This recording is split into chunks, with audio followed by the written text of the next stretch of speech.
Waalaikumsalam. warahmatullahi Alhamdulillahirrahmanirrahim. Assalatu wassalamu ala asyrafil anbiya'i wal mursalin wa ala alihi wa sahbihi ajma'in. Alhamdulillah kita masih diberikan kesehatan pada hari ini di tengah pandemi yang di Indonesia sendiri itu makin mengganas ya Bu. Kemarin saya lihat tuh 27.000 kan. Ya, betul Bu. Kami Jakarta lockdown Bu. Jakarta di lockdown. Mudah-mudahan itu klimaks ya. Jadi iya. berikutnya mulai menurun gitu. Dan juga orang banyak kekurangan oksigen ya, butuh tabung oksigen, dan mudah-mudahan Allah berikan juga kesabaran dan makin mendekatkan diri ke Allah Subhanahu wa taala. Amin, amin, amin. Dan kita yang sehat juga menjadi pelajaran buat kita bahwa sehat itu mahal ya. Oksigen itu ternyata tuh kalau dibayar itu dibeli itu mahal ternyata. Mudah-mudahan kita semakin meningkatkan rasa syukur kita ke Allah Subhanahu wa taala dengan cara meningkatkan keimanan dan ketakwaan kita kepada Allah. Baik, silakan Ibu langsung aja kita buka pengajian kita. Bismillah, silakan Ibu. Bismillahirrahmanirrahim. Syukran, jazakillah khairan Bu Media. Saya izin share screen ya. Bismillahirrahmanirrahim. Assalamualaikum warahmatullahi wabarakatuh. Waalaikumsalam warahmatullahi wabarakatuh. Alhamdulillahilladzi hadana li hadza wa ma kunna linahtadiya laula an hadanallah. Allahumma shalli wa sallim wa barik ala sayyidina Muhammad wa ala alihi wa sahbihi ajma'in wa man tabi'ahum bi ihsanin ila yaumiddin. Rabbi shrah li sadri wa yassir li amri wa hlul 'uqdatam min lisani yafqahu qawli, amma ba'd. Alhamdulillah, ibu-ibu hadirat yang dirahmati Allah Subhanahu wa taala, insyaallah kita ada di hari-hari yang baik, yaitu hari-hari di dalam bulan suci Dzulqa'dah dan menjelang Dzulhijjah ya. Bulan suci yang banyak keutamaan di dalamnya, terutama kalau kita berbicara tentang 10 hari pertama di bulan Dzulhijjah ya. Memang hari-hari yang sangat utama sehingga diabadikan oleh Allah Subhanahu wa taala dalam surat Al-Fajr. Wal fajri wa layalin ashri wasyaf'i wal watri wal laili idza yasr. Sampai Allah mengatakan hal fi dzalika qasamul lidzi hijr. Apakah sumpah yang seperti ini tidak bisa dipahami oleh orang yang sampai hijr itu maksudnya otak ya, akal ya. Untuk orang yang berakal ya, orang yang memiliki akal gitu ya. Jadi sampai Allah tegur begitu karena Allah sudah bersumpah demi fajar, demi 10 hari di awal Dzulhijjah, demi bilangan ganjil dan genap. Banyak mufassir mengatakan itu tanggal 9 dan tanggal 10 Dzulhijjah, yaitu hari wukuf dan hari Idul Adha ya. Dan demi malam yang berlalu, makanya banyak ulama yang mengatakan 10 Dzulhijjah hanya bisa disandingkan atau dibandingkan dengan 10 terakhir Ramadan. Ketika kita mengejar Lailatul Qadar. Adapun di awal Dzulhijjah ini bukan Lailatul Qadar yang dikejar, tapi keutamaan ibadah yang setara dengan mati syahid. Jadi nggak cuma sekedar setara dengan pahala yang berlipat ganda atau setara dengan jihad, tidak, lebih dahsyat, setara dengan mati syahid. Ya, menandakan memang bulan Dzulhijjahnya sendiri itu sangat utama, apalagi kalau kita mengakhiri 10 hari pertama Dzulhijjah ditutupnya dengan berkurban. Artinya berkorban itu mendekatkan diri kepada Allah dengan taqarruban ilallah, kurban itu dengan udhiyah, dengan sembelihan. Kalau di Indonesia kan kurban kadang-kadang jadi korban padahal beda ya. Berkorban, barangkali mungkin karena orang Indonesia mau beli sembelihan itu merasanya pengorbanan harta gitu ya. Berkorban perasaan, karena kan harganya nggak ada yang mahal, nggak ada yang murah gitu ya, mahal semua. Kalau untuk orang Indonesia nggak ada lagi yang murah. Kalau 2 juta udah kambingnya kecil gitu. Jadi memang betul-betul kayaknya pengorbanan ya. Padahal maksudnya kurban adalah taqarruban ilallah, dan masyarakat di Arab dulu ya, daerah-daerah Timur Tengah itu memang mendekatkan diri kepada Allah dengan udhiyah, dengan sembelihan. Dia tidak hanya mendekatkan dirinya dengan domba, kambing, tapi juga memang dengan onta, dengan sapi ya, dengan sesuatu yang lebih besar lagi. Jadi satu hadis kalau kita lihat beramal soleh ya di awal Dzulhijjah itu setaranya dengan apa, sampai disebutkan oleh Rasulullah SAW, hadis dari Ibnu Abbas, ma min ayyamin al-amalus salih ahabbu ilallah illa fi hadhil ayyam. Tidak ada satu amal soleh yang lebih dicintai oleh Allah melebihi amal soleh yang dilakukan pada hari-hari ini ya, yaitu 10 hari pertama bulan Dzulhijjah. Para sahabat Rasul bertanya, walal jihadu fi sabilillah, apakah tidak bisa disandingkan dengan jihad fi sabilillah? Maka Rasulullah SAW menjawab, tidak setara dengan jihad fi sabilillah. Artinya masih lebih utama amal soleh di 10 hari pertama Dzulhijjah, illa, kecuali ya rajulun kharaja ya min binafsihi wa malihi wa lam ya'ud tsaniyah.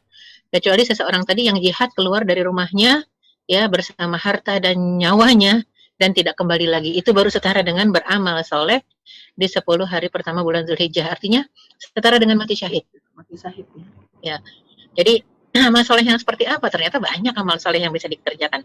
Apapun bentuknya amal soleh seperti saum, ya puasa, kemudian qiyamul lail, kemudian zikir, ya tasbih, tahlil, tahmid, takbir, ya kemudian juga infak sedekah dan juga terutama udhiyah, ya kurban, mendekatkan diri dengan sembelihan dan memperbanyak amal ibadah sunnah lainnya, ya mau itu istighfar bentuknya, mau sholat, mau tilawah, apapun bentuknya.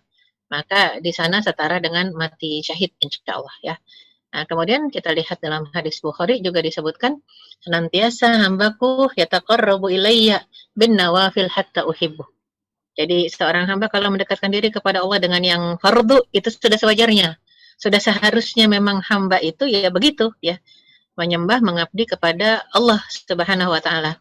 Tapi ternyata kata Allah Subhanahu wa taala ada yang menginginkan lebih dari itu, menginginkan cintaku dan penjagaanku, maka dia akan mendekatkan diri kepadaku dengan an-nawafil, dengan yang sunah-sunah. Dan idza ahbabtuhu, ya maka kalau aku mencintainya, maka aku akan menjadi pendengarannya. Alladzi yasma'u bihi, yang dengannya dia mendengar.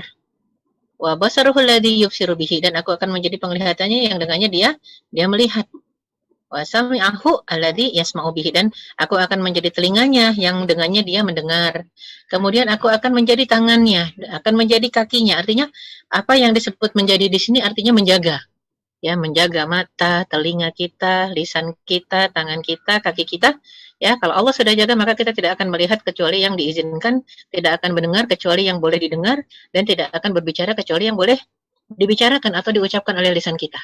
Dan jika dia memohon kepadaku pasti aku akan kabulkan, dan jika dia memohon perlindungan aku akan lindungi. Dalam artian kalau kita mengatakan kita mendengar satu hadis seperti ini, kita diperintahkan bukan hanya mengerjakan yang wajib tapi yang sunnah juga. Tapi kan uniknya kadang ada yang semangat dengan yang sunnah, yang wajib tidak. Ada yang semangat dengan tahajud, rutin tahajud. Dia nggak cerita kalau subuhnya itu jam 7 gitu ya, udah kesiangan. Mungkin dia hanya sholat tahajud karena menginginkan sesuatu. Ya, jadi dia rutinkan tahajudnya. Dia rutinkan duhanya karena ingin rezeki. Dia rutinkan tahajudnya karena ingin solusi. Tapi dia lupa. Dia tidak fokus dengan subuhnya, dia tidak fokus dengan zuhurnya, dengan asarnya. Padahal yang 5 waktu ini maktubat, salat yang diwajibkan itu yang wajib. Yang kalau ditinggalkan dosa. Sedangkan yang sunnah-sunnah itu kalau ditinggalkan tidak dosa. Ya, cuman banyak orang yang terbentur kepada yang sunnah, mengutamakan yang sunnah dan meninggalkan yang wajib. Nah, ini salah kaprah. Ya, sehingga disebutkan jika ingin meraih cinta Allah yang berlebih, maka dawamkan ya yang sunnah tapi jaga yang wajib. Yang wajib harus sudah dikerjakan dan yang sunnah dirutinkan. Dan kalau kita mengatakan wasyaf'i wal watri, bilangan genap dan bilangan ganjil, maka di sana kita akan dapati ternyata yang genap itu tanggal 10 Zulhijjah, yang ganjil itu tanggal 9 hari wukuf. Saum Arafah, kita sering mendengar tentang Saum Arafah, puasa hari Arafah, saat orang-orang wukuf di Arafah. Dan Rasulullah SAW mengatakan Al-Hajju Arafah. Haji itu patokannya wukuf di Arafah. Ya, sehingga Qatadah radhiyallahu anhu juga mengatakan mendengar dari Rasulullah pernah ditanya tentang hari Arafah. Ya, puasa hari Arafah itu keutamaannya apa sih ya Rasulullah, kata para sahabat. Maka Rasulullah SAW mengatakan juga firusana al-madiyah wa ba'daha. Al-madiyah wal baqiyah. Jadinya Rasul mengatakan yang namanya Saum Arafah itu menghapus dosa setahun yang akan datang dan setahun sebelumnya. Ya, jadinya setahun kemarin dengan setahun yang akan datang gitu. Itu kalau Saum Arafah. Berbeda lagi dengan Saum Muharram ya, Asyura. Kalau Asyura itu memang menghapus sanah al-madiyah, menghapus dosa setahun yang lalu. Tapi kalau Arafah, tahun lalu dan tahun yang akan datang, setahun-setahun. Artinya Allah Subhanahu wa taala memberikan momentum-momentum khusus ya, diantaranya kalau kita beribadah di 10 hari terakhir Ramadan, maka ya pada saat itu kita berharap dapat Lailatul Qadar. Ya, kenapa disebut Lailatul Qadar? Karena lebih baik dari 1000 bulan. Ibadah seolah-olah 83 tahun 1000 bulan itu. Antara 83 84 tahun ya. Jadi seolah-olah kita beribadah full. Nah, itu satu ya, ditabunglah oleh kita. Kemudian berjumpalah lagi ya dengan apa? Dengan tadi 10 hari pertama bulan Zulhijjah yang menghapus dosa setahun lampau, setahun yang akan datang. Kemudian berjumpa lagi dengan nanti 10 Asyura ya, yaitu 10 Muharram. hari Asyura ya. Jadi makanya banyak sekali sebenarnya yang Allah berikan kepada kita kesempatan untuk menghapus dosa dan kesempatan untuk memperbanyak pahala. Kelewatan kalau udah begitu masih masuk neraka juga gitu ya. Ibarat kata seperti itu. Ya, tapi betapa banyak orang yang dia mengejar yang sunnah, mungkin dia rajin Senin Kemis, tapi ketika Ramadan males ya, males-malesan dan bahkan mungkin nggak puasa. Kenapa? Setiap puasa saya sakit mah Ustazah ya. Setiap puasa saya kelemahannya adalah lapar misalnya. Itu bukannya penyakit, itu normal kalau puasa lapar. Ya, tapi disitulah yang kadang-kadang menjadikan kelemahan ya buat setiap orang. Padahal bahasanya hanya satu, kesimpulannya adalah iman yang belum kuat ya, sehingga kurang siapnya kita untuk berkorban gitu ya. Untuk berkorban dan berkurban gitu. Jadi memang keutamanya diantaranya tadi saum Arafah, kemudian udhiyah, sembelihan. Maka kadang disebutnya Idul Dhahaya ataupun Idul Adha, hari menyembelih ya. Ini definisi kurban adalah udhiyah atau mendekatkan diri kepada Allah, taqarruban ilallah. Ya, jadi yang disembelihnya ini kapan? Tanggal 10 Idul Adha dan hari tasyrik 11, 12, 13 dalam rangka mendekatkan diri kepada Allah karena datangnya hari raya ya. Makanya kalau di negara-negara Timur Tengah yang namanya Idul Adha ini hari raya besar, disebutnya Idul Laham, hari raya daging. Nah, kemudian kalau Idul Fitri jarang mereka yang makan-makan daging. Mereka rata-rata kalau Idul Fitri menyebutnya dengan Idul Halawah. Ya, jadinya hanya hari raya permen, kue. Itu kalau Idul Fitri. Tidak semeriah kita. Kalau kita kan kebalik ya. Idul Fitri meriah, Idul Adha di pikir kita mungkin ya itu mah Idul Adha hanya untuk orang yang udah pernah haji. Salah fatal ya, makanya Idul Adha itu 4 hari dilarang puasa. Kalau Idul Fitri kan cuma 1 hari dilarang puasa. Tapi begitu Idul Adha 4 hari kita dilarang berpuasa oleh Allah Subhanahu wa taala. Dan keutamaan berkurban, fasalli li rabbika wanhar. Maka salatlah menyembah Rabbmu dan sembelihlah hewan ternakmu, hewan kurbanmu ya. Sehingga surat Al-Kautsar ayat 2 ini mendukung sabda Rasulullah sallallahu alaihi wasallam, "Man kana lahu sa'atun wa lam yudhhi fala yaqrabanna musallana." Atau hadis lain, "Man yas'a fi an yudhhiya wa lam yudhhi fala yaqrabanna musallana." Barang siapa yang Allah beri kelapangan harta, keluasan harta untuk berkorban, untuk bisa membeli hewan kurban, dan dia tidak mau berkurban, fala yaqrabanna musallana, jangan dekati tempat sholat id kami. Lantas mau sholat di mana kita? Ini buat orang yang diberikan kelapangan untuk berkurban dan dia malas berkurban. Karena banyak ini bicara berkurban, bicara pergi haji, bukan bicara masalah panggilan, bukan, itu panggilan iman iya ya. Karena sebenarnya udah dipanggil, tapi selalu mengatakan belum ada panggilan gitu ya. Sebenarnya imannya yang tidak cukup untuk memanggil dirinya untuk ya melakukan satu pengorbanan di sisi harta, karena ya memang tadi disebutkan mungkin kalau kita lihat di Timur Tengah itu banyak rumah-rumah yang sudah reot, pagarnya sudah mau roboh ya, bangunannya sangat sederhana. Kalau di kita ibaratnya dari bilik lah gitu, kalau mereka dari tanah. Itu ketika tanggal 10 Dzulhijjah biasanya menyembelih seekor kambing. Itu rumah yang sudah mau roboh, menyembelih seekor kambing untuk keluarganya. Jadi memang sebenarnya kalau standarnya satu kambing itu untuk sekeluarga bisa. Bahkan satu kambing Rasul pernah menyembelih untuk umatnya, seluruh umatnya ya. Yang belum ada hewan kurban ini benar-benar untuk hadiah, untuk diberikan kepada siapapun yang membutuhkan, untuk yang tidak membutuhkan juga, artinya dia biasa makan daging pun dikasih. Bahkan untuk diri yang menyembelih, untuk bukan yang menyembelih, untuk yang berkurban ya. Karena kan kalau di masa Rasulullah SAW itu yang menyembelih itu adalah yang berkurban. Kalau di kita kan enggak. Yang nyembelih siapa? Masjid gitu kan ya, panitia kurban. Kalau dulu tidak. Setiap yang berkurban dialah yang menyembelih. Setiap kepala keluarga dia orang non muslim juga Ibu ya? Ya, hadiah buat orang non muslim boleh. Hadiah ya, diberikan. Boleh diberikan. Nah, jadinya kadang-kadang kita berpikir panitia kurban itu adalah amil zakat. Oh, tidak, beda. Kalau amil zakat itu berhak mendapatkan ya, karena dia satu dari 8 golongan, 8 asnaf. Berhak mendapatkan zakat 1/8. Ya, amil zakat. Tapi kalau kurban tidak, kalau panitia kurban pengen daging kurbannya dia harus izin sama yang berkurban.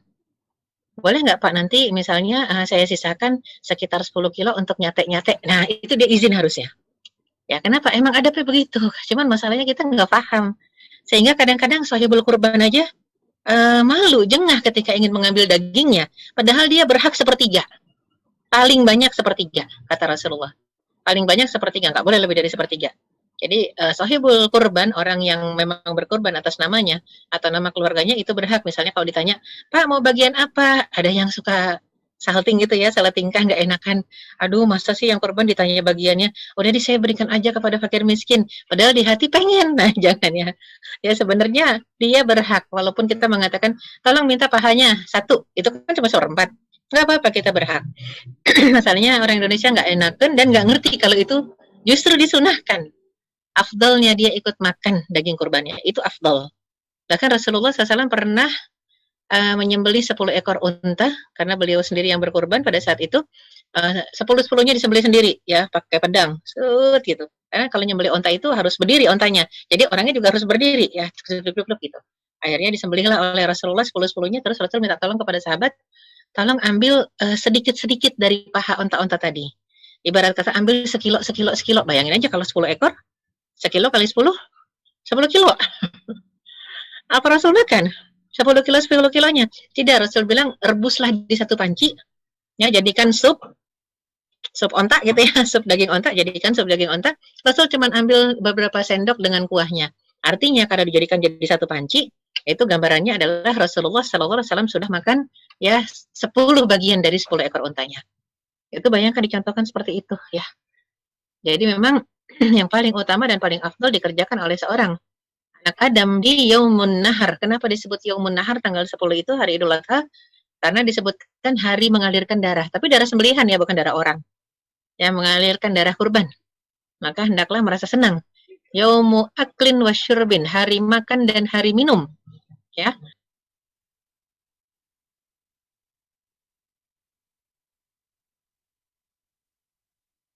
Hari makan dan hari minum ya.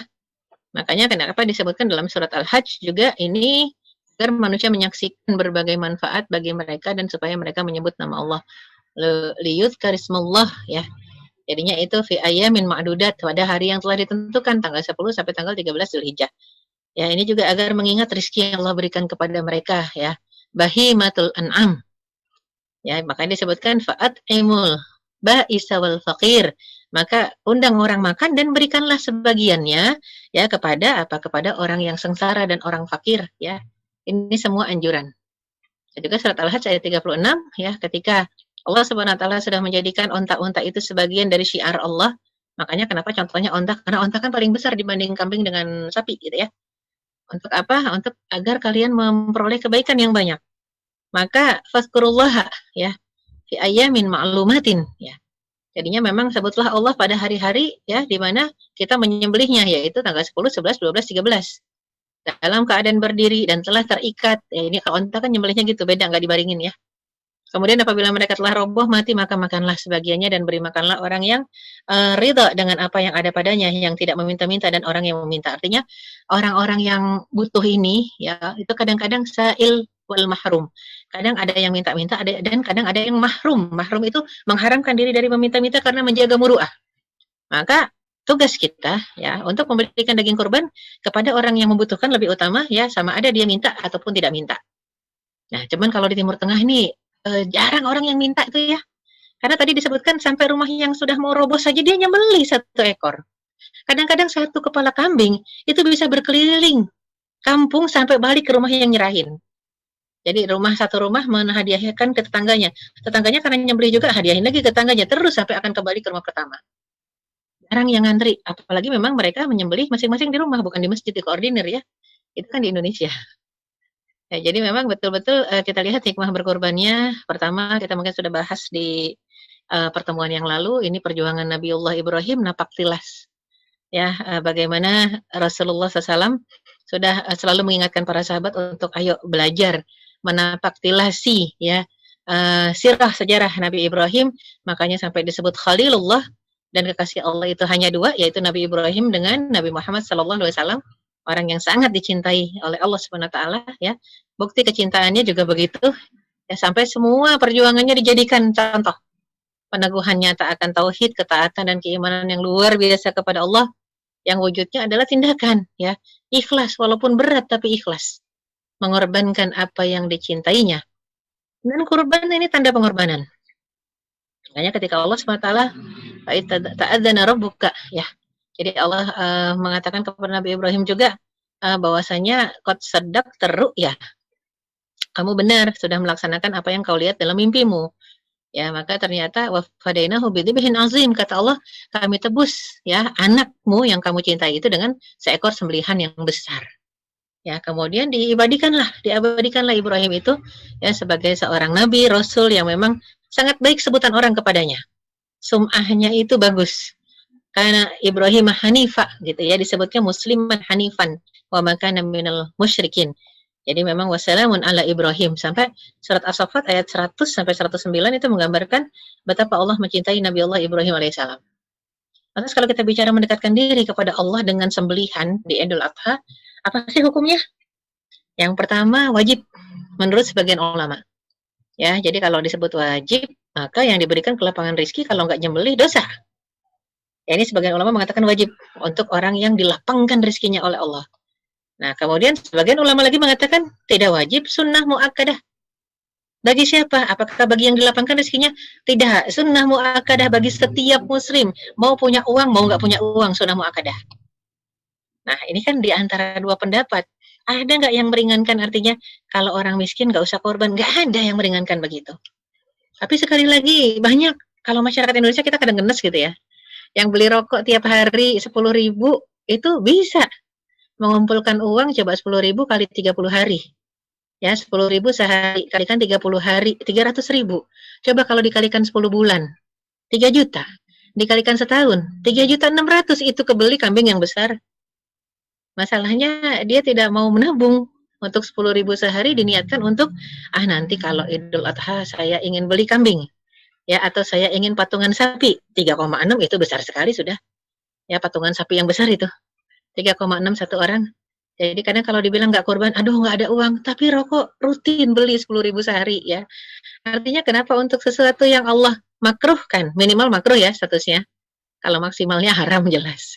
Ya, jadinya antara makruh dengan haram mereka rutin bisa beli, tapi kalau untuk sesuatu yang dianjurkan, bahkan sebagian ulama mengatakan wajib, mereka nggak sanggup. Ya, karena mungkin belum tahu urgensinya, belum tahu esensinya berkorban itu ya. Dan setiap hari sesungguhnya Allah SWT mengutus 2 malaikat. Yang satu berdoa, Allahumma a'ti munfiqan khalafa. Ya Allah, beri ganti orang berinfak yang banyak gantinya. Yang satu lagi bukan berdoa nyumpahin ya. Ya doa juga, tapi doanya isinya sumpahan. Allahumma a'ti mumsikan talafa. Ya Allah, berikan orang yang pelit bangkrut hari ini. Aduh, kan yang ngeri kalau kita nyangkut ke doa yang malaikat yang nyumpahin ya. Ini hadisnya Bukhari Muslim, yang satu didoakan bagi yang berinfak rutin tiap pagi, yang satu lagi didoakan bangkrut, hancur hartanya, kalau memang pelit kita. Ya, sehingga tadi hukumnya sudah jelas antara wajib dengan sunnah muakkadah sampai sunnah muakkadah.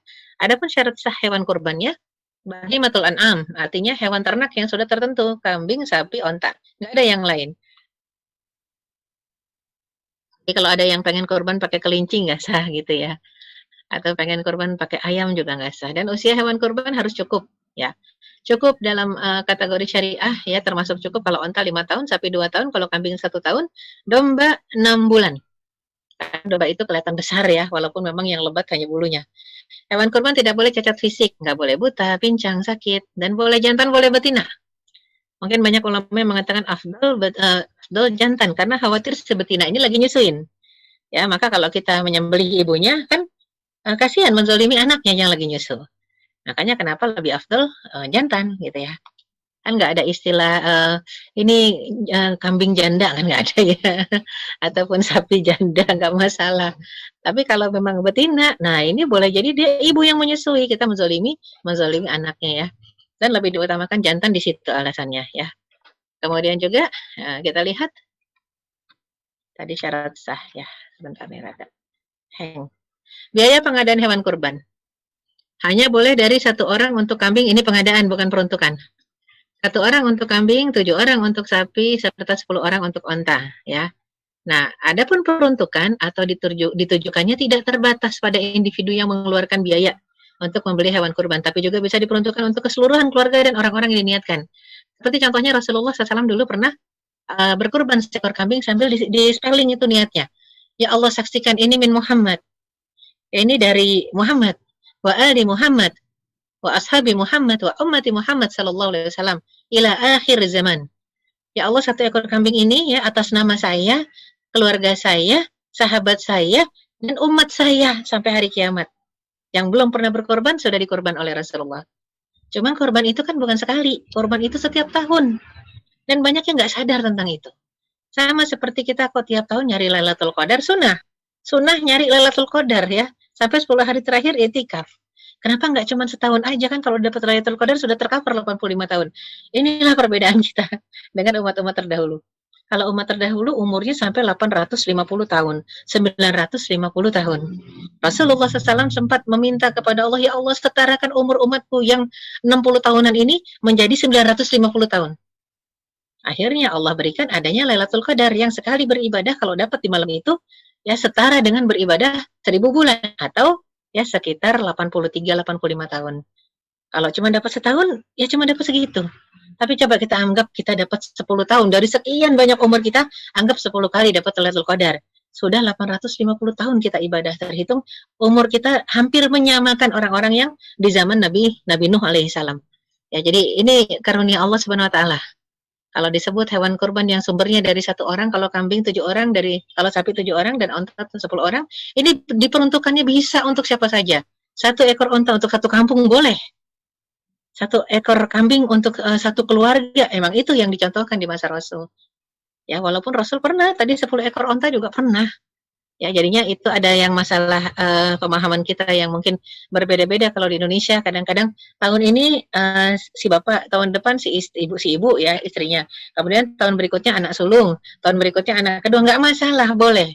Tapi alangkah bagusnya kalau setiap tahun berkorban. Dengan seekor kambing aja. Nggak usah, aduh kalau setiap tahun beli 7 ekor Ustazah, karena dia anaknya 5 misalnya. Beli 7 ekor ya berat dong Ustazah. Atau setiap tahun kita beli 1 sapi Ustazah, berat. Makanya kita cicil deh gitu. Padahal dia bisa 1 ekor kambing untuk bertujuh clear. Selesai, tiap tahun semuanya berkorban. Ya, cuman kan kita kadang nggak memahami itu esensinya ya. Padahal diberikan kemudahan oleh Allah SWT. Ya, kemudian tadi biaya pengadaan hewan kurban ya dari 1 orang, 7 orang, 10 orang. Adapun peruntukannya, kurban ditujukan tidak terbatas pada individu yang mengeluarkan biaya untuk membeli hewan kurban, tapi juga bisa diperuntukkan untuk keseluruhan keluarganya dan orang-orang yang diniatkan. Ya, ini penting buat kita pahami supaya bisa kurban tiap tahun. Dan Rasulullah SAW pernah berkurban untuk dirinya dan seluruh umatnya, ya untuk keluarganya juga. Ketika menyembelih beliau spelling niatnya. Ya, dan Nabi Muhammad SAW juga melakukan demikian agar umatnya yang tidak mampu bisa berkorban tiap tahun, ya mendapatkan pahala selayaknya seorang mukmin yang telah berkorban. Ya, jadi dimudahkan oleh Rasulullah SAW.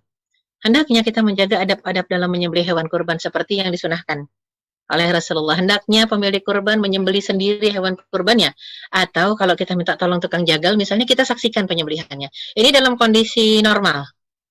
Sekarang kita kan dalam kondisi pandemik nih ya, mungkin kita nggak pengen ngelihat karena ngantri, takut tertular, atau kita kirimkan saja deh korban kita jauh misalnya untuk daerah-daerah tertinggal, boleh. Untuk daerah perang ke Palestina, ke Syria, boleh, nggak apa-apa. Itu kan kita nggak bisa menghadiri, kita nggak bisa nyaksikan, ya nggak masalah. Yang penting niatnya sudah sampai. Ihsan dalam menyembelih, tidak mengasah golok di depan mata hewan. Mungkin banyak yang mengatakan hewan kan nggak ngerti Ustazah. Tetap Islam menjaga ya. Wa idza dzabihtum fa ahsinudz dzibhah. Ya, jadi kalau kamu menyembelih, baiklah dalam menyembelih.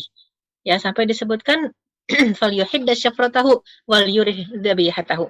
Hendaklah sudah ditajamkan itu pisaunya dan goloknya, jangan di depan mata hewan kurbannya.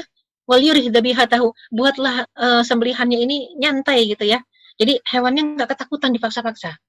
Jadi memang betul-betul disembunyikan. Bayangkan syariat Islam sampai menjaga psikologis hewan gitu ya. Karena ada hewan yang kita nyembelih teman-temannya depan dia. Sehingga itu sapi udah nangis, ketika dibawa digiring ke tempat penyembelihan udah nangis terus, nggak mau dibaringkan karena tahu mau disembelih. Mungkin kita akan mengatakan dia nggak ngerti kali Ustazah gitu kan, dia hewan, tapi dia punya nurani, dia nggak punya akal memang, tapi dia bisa melihat dan dia bisa ketakutan. Nah, ini dilarang dalam Islam. Dan hewan kurban dihadapkan ke kiblat dan dibaringkan ke atas lambung kirinya. Ya, dan disyariatkan membaca bismillah ya Allahu Akbar. Hadza minka walaka anni. Ya Allah, ini untukmu, persembahanku ya dariku atau dari fulan atau dari fulanah. Berdoa kepada Allah agar kurbannya diterima di sisi Allah Subhanahu wa taala. Allahumma taqabbal minni atau Allahumma taqabbal minna. Haram menjadikan bagian dari hewan kurban sebagai upah bagi jagal. Nah, ini yang sering terjadi kan? Ya, adalah beberapa orang mungkin rata-rata adat istiadat di beberapa tempat kalau tukang jagalnya sudah mengatakan harganya berapa, misalnya ongkos menyembelih kambing atau menyembelih sapi lah, menyembelih sapi ongkosnya 500.000. Kemudian kata orang yang berkorbannya, Pak jangan 500.000 dong, kalau enggak gini deh, oke lah 500.000 tapi yang 200.000-nya harga kulit dengan kepala ya Pak. Jadi Bapak saya kasih 300.000 aja, itu nggak boleh tuh ya. Karena bagian tubuh hewan kurban dilarang diperjualbelikan. Apalagi untuk upah, nggak boleh. Ya, mungkin kebanyakan kita nggak paham, jadi masih ada yang mempraktekkan itu sampai sekarang. Atau mungkin ada yang bertanya, Ustazah, tapi atau kalau nggak dijual ke ini tukang ininya, tukang nyembelihnya, mau kita kelola gimana caranya? Jangan dijual, kasihkan saja. Adapun upah seperti yang kita sepakati 500.000 ya 500.000, 300.000 ya kasihkan 300.000. Tidak boleh dibayar menggunakan kulit. Ya, kalau kita memang mengatakan, aduh saya nggak bisa ngelolanya, kulitnya dikasihkan saja hadiah. Atau ternyata boleh jadi tukang jagalnya nggak mau terima kulit. Saya cuma terima uang, saya nggak terima kulit. Kan banyak tuh kulit-kulit yang terlantar. Mau diapakan, nggak ada yang bisa ngelola. Maka kulit-kulit tadi bisa dijual ke tukang kerupuk kulit, kalau di Indonesia ya Bu ya. Dijual ke tukang kerupuk kulit, tapi uangnya tidak boleh kita makan. Uangnya kita sodakohkan kepada fakir miskin, itu sama. Ya, artinya kita tidak makan uang sodakohnya. Ya. Kemudian kita lihat lagi, sahibul kurban boleh memanfaatkan daging kurban untuk beberapa hal. Dimakan sendiri jelas sepertiga jatahnya. Disedekahkan kepada orang yang membutuhkan, dan ini lebih utama dan dianjurkan. Dihadiahkan kepada orang kaya, orang non-muslim boleh. Disimpan untuk bahan makanan di lain hari boleh. Namun penyimpanan ini hanya dibolehkan ketika krisis makanan atau paceklik.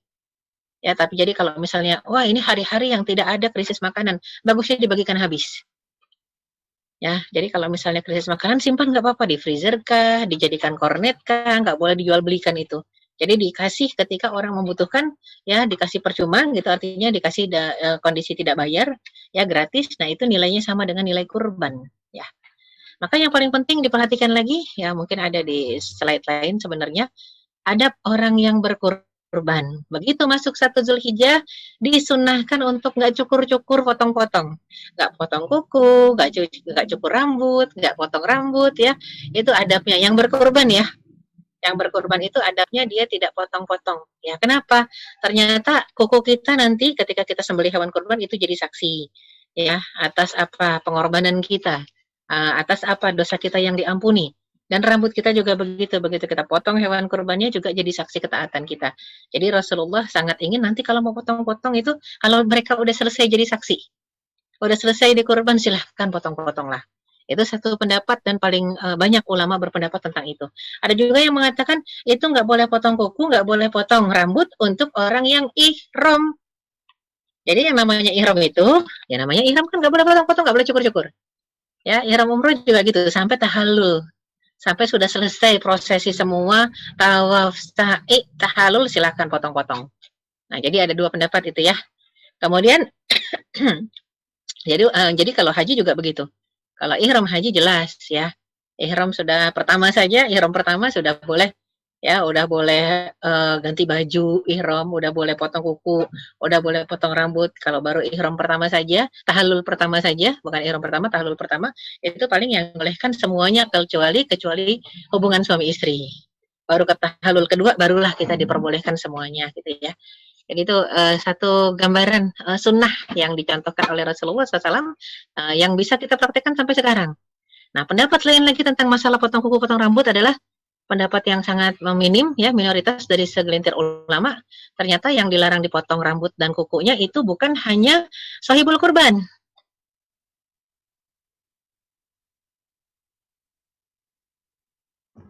Ibu, mic-nya di... Ya, mic-nya terputus sebentar. Jadi bukan hanya sahibul kurban, tapi ternyata juga ya, tapi ternyata juga yang diperintahkan untuk dijaga tidak dipotong rambutnya dan kukunya itu adalah hewan kurbannya. Hewan kurbannya jangan dibotakin dulu. Mungkin banyak yang mengatakan emang hewan kurban bisa dibotakin dulu sebelum dipotong. Bisa. Karena kita misalnya membutuhkan rambut domba, bulu domba. Maka memang bulu domba dan bulu onta itu biasa yang suka diambil bulunya saja, hewannya masih hidup ya. Bulunya saja hewannya masih hidup, maka dicukur bulunya untuk perusahaan-perusahaan wool ya, dicukur bulunya. Nanti masih hidup kan tumbuh lagi tuh. Nanti begitu kita butuh lagi dipanen bulunya, cukur lagi bulunya. Nah, khusus untuk hewan kurban sebelum disembelih jangan dipanen.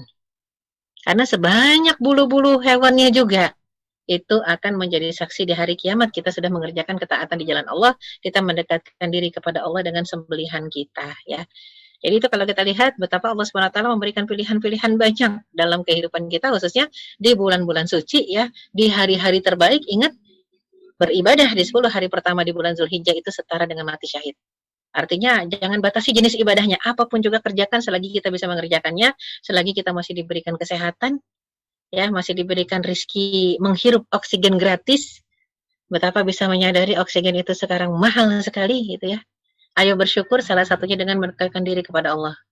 Mungkin yang sudah pernah lihat orang yang COVID di depan mata yang terserang paru-paru, baru kita bisa merasakan oksigen ternyata mahal gitu ya.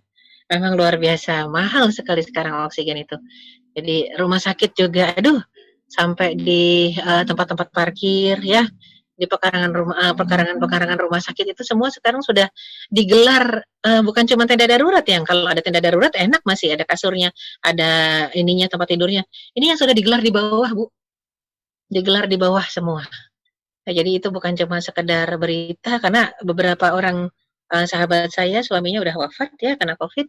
Kemudian yang sekarang ini masih ada satu yang sedang di ICU juga itu butuh plasma convalescence ya.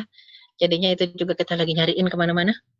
Ya luar biasa. Ada yang kemarin butuh plasma, ternyata begitu datang yang mendonorkan orangnya udah meninggal ya. Jadi memang kita harus beriman kepada Allah dan yakin mati nggak karena COVID, kita mati karena memang jatah hidup kita sudah habis. Orang yang COVID kalau jatah hidupnya belum habis, masih bisa hidup gitu ya.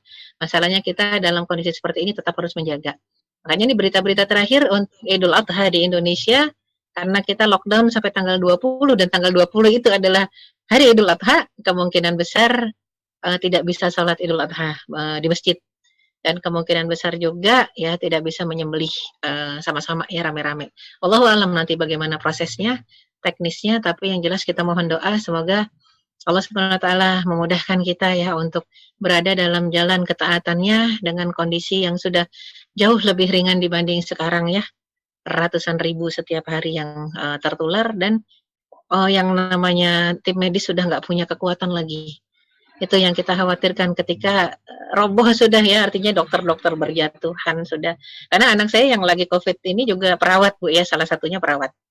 Jadi perawat di Wisma Atlet terusan, ibarat kata sekarang kan banyak wisma-wisma baru ya sebagai kepanjangan tangan dari Wisma Atlet. Dia juga perawat, ya kondisinya begitu juga, roboh juga ya kena COVID ya.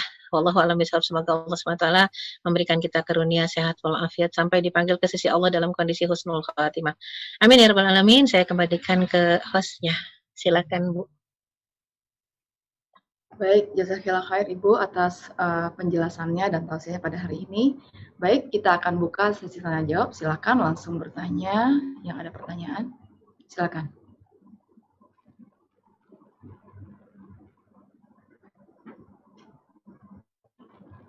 Kalau nggak ada, saya tanya dulu deh Bu.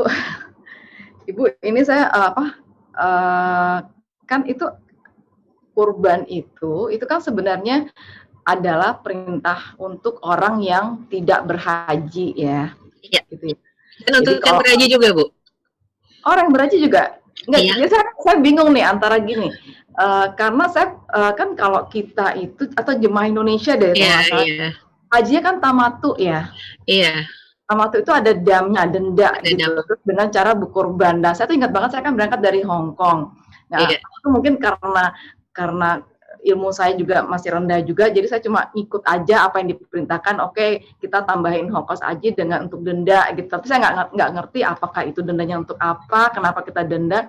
Boleh nggak Ibu terangin sedikit Bu, apa sih haji tamatu? Nah, kenapa kita memilih haji tamatu? Terus apakah juga ada kurban gitu loh untuk orang yang berhaji? Setahu saya tuh waktu itu cuma untuk orang yang tidak berhaji gitu. Apakah salah? Silakan Ibu. Rata-rata kalau kita bahas tentang bab haji itu ada ifrad, ada tamattu, ada kiron, ya. Apa itu haji ifrad? Haji ifrad itu yang begitu kita sampai ke mikot, ya, tempatnya kita mengucap niat ihram, itu kita sudah akan niat ihram sejak kita sampai terakhir. Kalau haji ifrad itu niatnya cuma niat haji saja, ya. Makanya untuk yang ifrad ini rata-rata yang tempat tinggalnya di sekitar Mekah dan Madinah. Itu mereka ambilnya haji ifrad. Kenapa? Karena menuju tempat mikot, menuju Arafah tempat wukuf mudah karena mereka tinggalnya di sana. Maka hajinya haji ifrad, ya. Kenapa? Karena dia bisa berangkat nanti kira-kira tanggal 7, tanggal 8, ya, dia sudah niat tuh. Jadi kan begitu kita sudah mengucap niat ihram sejak saat itu kan udah nggak boleh lagi pakai baju kalau laki-laki, ya, cuma boleh pakai kain ihram. Kalau perempuan ya pakai bajunya, akan tetapi nggak boleh pakai sabun. Sedangkan perempuan itu rentan sekali kena pelanggaran, ya, kena dam ibarat kata. Itu kenapa rentannya? Karena rentan kena damnya karena perempuan kan suka cuci tangan pakai sabun, ya, suka pakai tisu basah yang wangi. Nah itu dia. Makanya kenapa sangat sulit kalau memang perempuan pakai haji ifrat. Ya, sehingga rata-rata orang Indonesia dan rata-rata orang yang memang tinggal di luar tanah suci, ya, maka pakai haji tamattu. Namanya sudah tamattu. Kalau tamattu itu haji senang-senang sebenarnya. Maksudnya senang-senang apa? Begitu datang, ya, begitu dia sampai mikot, dia ucapkan niat apa? Ihram untuk umroh. Jadi bukan ihram untuk haji, tapi ihramnya untuk umroh. Akhirnya mereka mengadakan ibadah umroh dulu. Ya, mereka tawaf, mereka sa'i, mereka tahalul di tanah suci, bebas merdeka. Udah bisa pakai baju apa aja. Ini belum sampai dan kadang-kadang datangnya masih lama dari sebelum hari wukuf. Masih 2 minggu lagi wukuf. Ada yang bahkan sudah sebulan lagi wukuf, ada yang udah datang. Sebulan lagi wukuf kan lama, makanya tamat tuh umroh dulu. Sesudah umroh baru nanti dia di hari ke-7 atau ya di hari ke-7 mereka di tempatnya di hotelnya itu niat lagi untuk ihram haji. Sesudah itu barulah mereka berbondong-bondong ke Mina, ke Arafah wukuf, ya, kemudian ke Musdalifah, ya, kemudian balik lagi ke Mina untuk lontar. Baru mungkin terakhir dia akan ambil, ya, yang tawaf ifadah. Ada yang tawaf ifadahnya didahulukan, nggak masalah sebelum melontar. Ya, itu untuk haji tamattu. Nah, kenapa kalau haji tamattu? Karena hajinya senang-senang disebutnya, haji yang mudah, maka dia harus ada denda. Dendanya adalah dam. Dam itu sebenarnya untuk membayarkan tadi kondisi kita tahallul, ya, kondisi tahallul dalam prosesi haji. Kan niatnya untuk haji datang ke sana, bukan hanya umroh. Tapi kok dia umroh dulu gitu. Nah, pada akhirnya disuruhlah dam-dam itu fungsinya untuk tadi, ya, meringankan kita dan menyempurnakan. Yang namanya dam itu sempurna, menyempurnakan. Makanya disebutnya untuk Allah memerintahkan kita untuk yang umroh dan haji, fa'atimul hajja wal umrata lillah. Sempurnakanlah haji dan umroh. Salah satunya dengan membayar dam itu untuk sembelihan. Artinya untuk apa dam itu? Untuk beli kambing, untuk nyembelih juga. Makanya banyak orang yang dipersilakan oleh mutawifnya, ayo mau lihat nggak ke tempat dam? Lihat dam hajinya. Jadi kita diajak ke tempat penyembelihan, ngelihat, oh, disembelih, kambing atas nama siapa sembelih, kambing atas nama siapa sembelih, gitu ya. Itu untuk yang tamattu. Tapi kan jamaah dari Indonesia banyak, ya. Kalau semuanya diajak ke tempat penyembelihan nggak mungkin. Jadi mungkin itu hanya beberapa travel, beberapa mutawif yang mau ngajak, ayo ada yang mau ikut nggak? Ayo kita pergi. Nah, itu satu. Dam itu adalah sembelihan kita untuk apa? Karena kita mengambil proses haji yang paling ringan. Jadi ada 2 jenis haji yang pakai dam, yaitu tamattu dengan kiron. Kalau kiron ini entah yang tinggalnya dekat, entah yang tinggalnya jauh, intinya dia nggak bisa lama-lama di tanah suci. Pokoknya dia hanya bisa wukuf, habis wukuf, ya, dia lontar, kemudian dia tawaf ifadah, dia pulang. Ini juga kena dam. Karena biasanya di tanah suci ini mungkin yang haji yang plus banget gitu ya. Yang hajinya cuma 7 hari. Sekarang udah nggak ada ya, karena ada batas minimal sekarang. 18 hari harus. Kalau dulu ada loh yang 7 hari. Udah kayak haji-haji pejabat dulu 7 hari, 10 hari gitu ya. Sekarang udah nggak boleh, 18 hari. Paling sebentar ya. Nah, yang kayak begini hajinya kiron rata-rata karena dia terkejar waktu, dia sibuk, dia punya kerjaan. Sehingga dia sampai sana niatnya kalau di mikot apa? Ya, labbaik Allahumma hajjan wal umrata. Ya, jadinya haji dan umroh dijadikan satu niat ihramnya. Jadi dia mengerjakan satu perbuatan haji, udah dapat umroh. Enak nggak? Enak, tapi itu hanya boleh orang yang sibuk. Ya, sangat enak. Makanya kena dam juga untuk membeli ya sembelihan. Ya, jadi yang kena dam itu tamattu dengan kiron. Adapun yang ifrat nggak kena dam. Ya, dia nggak kena dam, tapi diperbolehkan. ya, diperbolehkan untuk apa? Membayar sejumlah uang untuk menyembelihnya. Sembelihannya ini yang disebut apa? Tadi ya, kayak sembelihan kita korban. Jadi dibolehkan, dia sukarela itu namanya, ya. Jadi dibolehkan kalau ada yang pengen bawa hewan, bahimah, ataupun kalau dulu Rasul bawa sendiri ya ontanya. Kalau sekarang kan nggak, tinggal bilang aja sama mutim mau nyembeli dong. Nah, sekarang tinggal ditanyakan lebih afdol di mana? Nyembeli di tanah suci atau nyembeli di tanah sendiri? Misalnya di Indonesia, karena ternyata kalau mau dilihat, kalau di tanah suci itu yang membutuhkan sedikit. Yang lebih membutuhkan banyak itu orang-orang di luar tanah suci, membutuhkan dagingnya. Kalau di tanah suci itu semua tempat sembelihannya ada di Mekah. Tapi apakah orang Mekah yang makan? Enggak. Ya, orang Mekah udah nggak butuh daging lagi. Karena udah sering makan daging. Ya, dan kebanyakan orang-orang kaya. Makanya itu daging-daging tadi akan dibawa ke luar Mekah. Ya, kadang-kadang dibawa ke Afrika. Kadang-kadang dibekukan, di frozen jadi es gitu ya. Betul-betul keluar ke negara Afrika, dikirim kepada yang mustahik, dikirim juga kepada pelajar-pelajar. Dulu waktu saya di Sudan, di Afrika, itu sering dapat ya daging-daging frozen dari Saudi gitu ya, emang khusus untuk pelajar, untuk mahasiswa, untuk mahasiswi. Ya, jadi mereka bagikan ke semuanya. Apalagi membagikan kepada Ibnu Sabil, mereka dapat pahala banyak gitu ya. Jadi dibagikan kemana-mana. Itu di frozen, kadang bentuknya kornet. Nah, jadi dibolehkan itu. Kadang sudah dibentuk, dipres menjadi kornet, ya sudah diolah, tinggal dibagikan. Pahalanya besar itu, ya. Artinya apa? Kalau kita lihat manfaatnya, maka lebih afdol di tanah air. Makanya tadi sudah disebutkan oleh Bu Media, kayaknya lebih afdol untuk yang nggak pergi itu berkorban. Iya, betul. Karena ikut apa? Ikut merayakan kesenangannya, kemudian ikut mewujudkan pengorbanannya kepada Allah. Makanya perintahnya tadi kan dalam surat Al-Kautsar ya sampai disebutkan fasal diri rabbika wanhar. Sembahlah Allah dengan salat dan langsung sembelih. Ya, fasal diri rabbika wanhar. Ya. Jadi memang betul-betul pengorbanan kita itu diwujudkan dengan memberi makan. Memberi makan atau memberi daging ya, kalau enggak mentahnya matangnya. Beda dengan akikah, sunnahnya matang. Kalau korban ya memang sunnahnya mentah. Tapi kalau mau dimasakin baru kasih orang boleh. Wallahu a'lam bishawab. Ya. Jazakillah khair. Baik, silakan yang mau bertanya lagi. Ada yang mau ditanyakan? Ada yang mau ditanyakan? Ibu, saya tanya lagi dong. Mangga. Penasaran sebenarnya. Jadi tuh waktu saya haji itu kan kita kan dari Hong Kong, terus begitu udah kita kan berhenti di Dubai, terus terbang ke Jeddah. Terus pas terbang dari Dubai ke Jeddah itu, maka kita di atas itu nanti pilotnya ngasih tahu, terus kita dibilangin oke, inilah kita saat kita berniat gitu ya Bu ya. Nah, berniat untuk ihram atau untuk pakaian ihram sudah pakai gitu ya untuk berhaji dan umroh. Nah, tapi begitu saya landing di Jeddah, yang setahu saya tuh mikat tuh kan gitu, mikat tuh di atas atau di Bir Ali gitu ya. Nah, tapi saya lihat banyak jemaah Indonesia yang saya perhatiin nih Bu, itu sampai di Jeddah tuh mereka mandi, terus saya pikir kan harusnya udah nggak boleh mandi nih. Itu apa saya salah ngerti? Atau gimana sih Bu? Boleh nggak ngasih tahu? Saya penasaran dari dulu, penasaran banget, pengen nanya sama siapa gitu. Iya.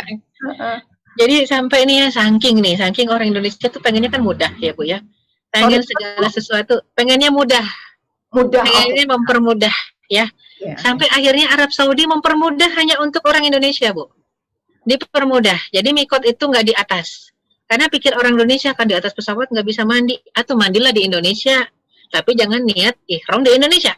Kalau kita niat ihramnya di Indonesia, sah itu Bu niatnya. Walaupun belum nyampe mikot. Artinya sesudah itu kita di pesawat nggak bisa kena tisu basah.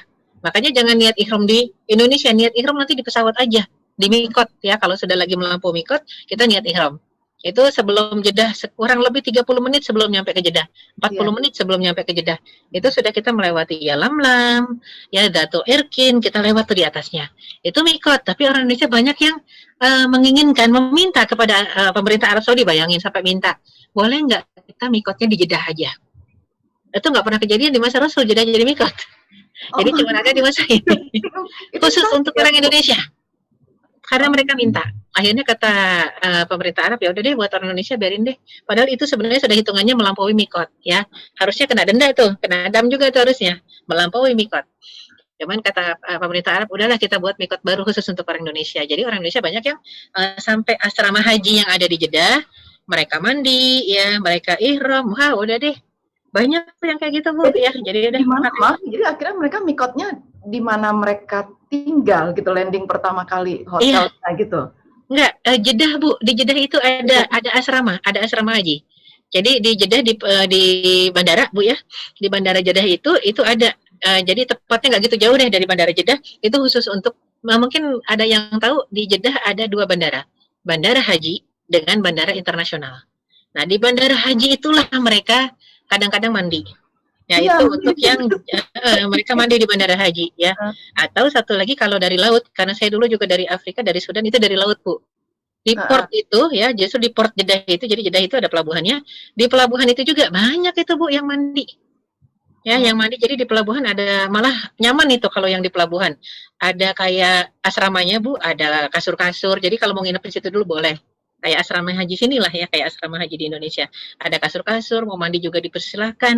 Kalau saya milih mandi di ternyata di mikot di laut itu, malah kalau lewat kapal laut berhenti dia di mikot. Berhenti sekitar 1 jam, ngasih kesempatan untuk mandi, untuk ganti 1 jam. Karena kan kalau kapal laut, kapalnya boleh berhenti, ya. Kalau biasanya tuh pilot sebelum 10 menit lah, 15 menit sebelum mikot dia ngasih tahu. 15 menit lagi kita akan lewat mikot. Pesawat kan jalannya cepet, makanya harus udah cepet-cepet pakai baju, niatnya begitu kita ada di mikot. Nah, niat.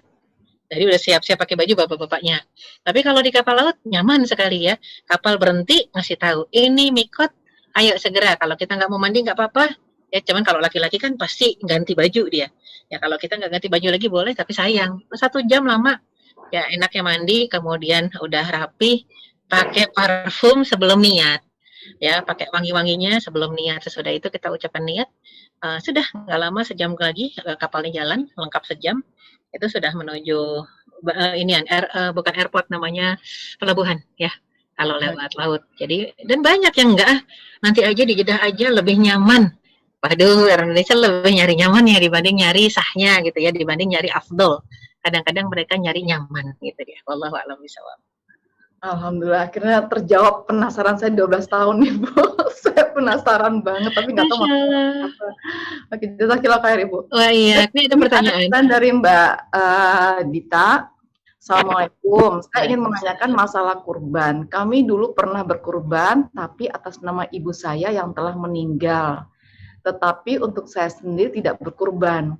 Karena saat itu hanya mampu berkurban 1 saja. Apakah diperbolehkan dan bagaimana hukum berkurban untuk orang yang sudah meninggal? Ya, hukumnya. Ya. Hukumnya dulu. Hukumnya boleh.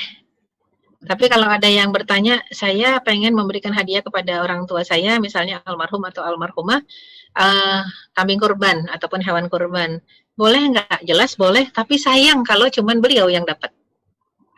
Harusnya justru kita niat untuk diri kita, kayak Rasul tadi, ya Allah, ini korban atas namaku, atas nama keluargaku, atas nama sahabatku, dan atas nama umatku yang sudah mati dan yang akan datang. Mending begitu. Jadi orang tua kita dapat, kita juga dapat, keluarga kita juga dapat, ya. Orang tua yang masih hidup juga dapat, yang sudah wafat juga dapat, ya. Ibarat kata kalau kita berniat itu sebenarnya sunnahnya di spelling semuanya. Cuman kan itu kalau yang nyembelih kita sendiri di rumah, orang rumah kita. Kalau yang nyembelih orang lain di masjid, panitia masjid nyembelihin 100 ekor sapi. Kalau disebut didikte satu-satu nggak jadi gitu, ya, kelamaan. Makanya kadang-kadang udah deh, atas nama bapak siapa, atas nama aja. Boleh atas nama ibu Fulana binti Fulan. Kita sendiri sudah niat, ya Allah, ini untuk bapak yang sudah almarhum, untuk saya, untuk keluarga, untuk suami, untuk itu boleh. Idealnya gitu. Jadi nggak cuman hanya untuk orang yang sudah mati saja. Ya, jadinya apakah boleh? Nyampe boleh. Akan tetapi sayang kalau yang hidup justru nggak berkorban, karena yang utamanya yang hidup, dihapuskan dosa. Ya, kalau yang sudah wafat, insya Allah kita husnuzan, mereka sudah wafat, sudah dalam kondisi husnul khatimah, tapi kita pengen beliau dapat derajat ditingkatkan oleh Allah Subhanahu wa taala. Diampuni dosa masa lalunya, boleh. Artinya 1 kambing saja bisa mewakili semuanya. Ya, sebenarnya begitu itu lebih afdal. Artinya tidak ada 1 tahun pun yang kita lewati tanpa kurban. Ya, jadi berkorbanlah, setiap tahun berkorban untuk yang hidup dan yang sudah wafat, diniatkan, ya. Allahu a'lam bishawab. Jadi intinya yang hidup berkurban boleh disebutkan untuk siapa saja di dalam Iya, keluarga ya Ibu ya. Oke. boleh. Ya satu dulu Ini sebelum. potong sebentar nih. Oke, silakan. Nggak, yang nyambung sama yang tadi juga Bu Ustazah. Boleh. Kalau Iya, kurban itu, kalau misalnya dibilang apa namanya, kan yang berkurban nih atas nama apa suami berkurban dengan nama itunya untuk keluarganya gitu kan. Nah, kita ada di dalam situ tentunya gitu. Nah tapi kita sendiri misalnya punya keinginan kita berkorban juga deh gitu di tempat yang lain mungkin bagaimana gitu. Itu boleh juga kah kita juga nanti nama itunya kita buat si ini gitu juga. Padahal kita sudah dimasukin ke ini ya gitulah pokoknya gimana. Boleh banget Bu, boleh banget ya. Bahkan Rasul itu ketika berkorban yang tadi seekor kambing yang untuk rame-rame buat sama umatnya dan keluarganya. Kalau bicara keluarga Rasul berarti Fatimah masuk ya. Ya, Fatimah masuk ya. Tapi pada kesempatan yang sama Fatimah dibelikan lagi oleh Rasul seekor kambing khusus buat dia. Wahai Fatimah, sekarang kurbanmu lagi disembelih gitu ya. Saksikan, disuruhnya fashhidi, suruh saksikan. Kenapa? Kok nyaksiin sih? Gitu kata Fatimah. Wahai Abah, kenapa Abah saya harus menyaksikan korban saya? Karena kata Rasulullah, begitu qatratud dam, satu tetes saja darah sampai ke tanah, dosamu sudah dihapuskan. Maka semua kan jadi saksi. Ya, kuku kita, rambut kurban, nah, maka mata kita juga harus jadi saksi dosa kita dihapuskan. Makanya afdolnya kalau kondisi normal, saksikan. Nah itu Fatimah padahal sudah dikorban juga sama Rasul. Tadi yang seekor kambing rame-rame. Tapi Rasul saking cintanya sama Fatimah dikorban lagi ya. Satu ekor lagi kambing itu dalam satu kasus yang satu waktu yang sama. Nah kesempatan tahun berikutnya Rasul 10 ekor unta. Itu buat siapa 10 ekor unta? Semua disebutkan sama. Untuk Rasul, untuk umatnya, untuk keluarganya, untuk sahabatnya itu 10-10-nya begitu. Artinya kan berarti kita 10 kali dikorban. 10 kali dikorban juga. Jadi diniatkan seperti itu. Cuma sekarang pahalanya lebih banyak. Kenapa lebih banyak? Manfaatnya lebih banyak karena ada 10 ekor unta. Ternyata manfaat itu bukan cuma sekedar pahala yang sampai semakin bermanfaat bagi orang lain yang merasakan manfaat dan nikmatnya, maka semakin banyak pahalanya buat kita. Dan itu bukan cuma buat kita, ternyata yang mengadakan peruntukannya tadi segitu banyak orang, semua dapat manfaatnya. Makanya memang disebutkan hari raya besar ya, hari raya daging kalau kata orang Arab. Aidul Lahm. Mereka yaumu aklin wa syurbin, hari makan dan minum. 4 hari berturut-turut, makanya kita dilarang puasa. Ada yang bertanya, Ustazah gimana ya, saya ini biasa puasa ayam mulbet. Nah, masa kalau lagi hari tasrik nggak boleh puasa sih? Boleh kali Ustazah. Wah ini yang nggak ngerti nih orang ya. Karena kalau disebutkan 11, 12, 13 nggak boleh puasa, ya nggak boleh puasa. Iya, tanggal 13 sih nggak boleh puasa, walaupun kita biasa ayam mulbet 13, 14, 15 gitu kan ya. Nah, gimana Ustazah? Boleh kali kalau yang biasa? Nggak boleh. Saking disuruhnya makan tuh sama Allah. Ya, hari makan dan minum betul-betul. Jadi tidak boleh puasa sama sekali ya. Jadi begitu ya Mbak Dini. Wallahu a'lam bishawab ya. Iya, memang kalau misalnya waktu saya itu juga pernah sih ada orang yang ngomong begitu. Kenapa sih kalau negara kamu tuh kayaknya meriah sekali ya kalau hari raya katanya gitu. Padahal hari raya yang sebenarnya itu Idul Adha gitu dibilangnya. Iya, kalau kita kan Idul Fitri. Iya, kita Idul Fitri yang jor-joran. Iya, jor-joran gitu Idul Fitri. Itu lagi Bu saja. Maaf kalau mau misalnya mengenai haji, kita kan memang kewajiban berhaji itu kan hanya 1 kali. Seperti yang Rasulullah ini gitu kan. Benar. Lagi-lagi memang perjalanan keilmuan orang itu juga kan beda-beda ya Bu Saja. Nggak ya kalau Ustazah mungkin sudah yang ketika haji pertama emang ilmunya sudah ada, tapi kalau misalnya rezekinya pas ada tapi pas-pasan banget ilmunya, yang mungkin tahu haji itu pasti situlah yang namanya oh begini ya tata cara haji, pas di mana sih gitu kan. Iya. Ada yang bilang kita kan berdoanya untuk menjadi haji yang mabrur. Nah, dari mana ketahuan mabrurnya? Ketika orang itu berubah setelah berhaji. Gitu loh. Somehow kita hajinya sekian tahun yang lalu gitu. Terus kita tidak istiqomah. Hidup kita ya, maksudnya yang up and down, dan kita berbuat kesalahan dan banyak-banyak. Itu gimana Ibu Ustazah ya? Maksudnya bisa nggak hajinya diulang gitu ya? Ya gitu. Atau bagaimana gitu jadinya? Bisa. Ya, jadi seandainya kita merasakan haji yang dulu kayaknya saya belum berubah total misal ya. Belum 100% kita hijrah mengenal Allah, mengamalkan semua perintahnya, meninggalkan semua yang dilarang ya. Kalau sudah seperti itu, maka ini yang penting buat kita. Apakah ditutup dengan taubatan nasuha saja? Boleh. Tapi kalau kita punya ongkos lagi, dan ada orang-orang di sekeliling kita yang memang sudah cukup, artinya dia tidak membutuhkan uang. Karena kalau bicara tentang keluarga, kerabat dekat, orang tua butuh bantuan kita.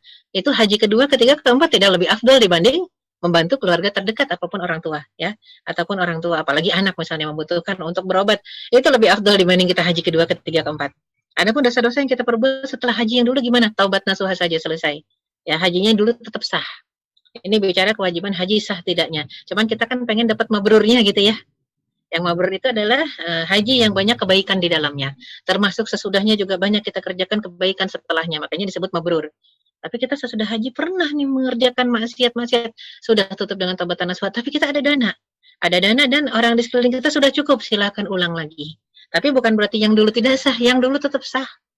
Dan ulang ini berarti bukan mengulang sah tidaknya, tapi mengulang prosesi hajinya untuk menutupnya dengan yang mabrur, ya, dengan kebaikan yang banyak. Itu dibolehkan. Karena Rasulullah SAW juga haji, ya, sempat 2 kali haji itu, walaupun yang dikerjakan cuma 1 kali, ya. Yang 1 kalinya di Hudaybiyah kan. Hudaybiyah belum sempat masuk ke Mekah udah dicegat sama musuh. Akhirnya tahalulnya di Hudaybiyah, ya. Jadi Rasul itu 2 kali sampai disebutkan 3 kali, tapi 2 kalinya ditentang oleh orang Quraisy. Betul-betul yang terakhir haji itu adalah haji wada, haji perpisahan, ya. Haji wada itu ya sekali-kalinya haji sempurna, ya. Maka kemudian tadi terakhir habis itu wafat. Itulah Rasulullah SAW. Akan tetapi sahabat-sahabat sering tuh bertanya kepada Rasul, ya Rasulullah, ahajju marrah? Apakah haji itu sekali saja seumur hidup? Rasul diam, takut jawab.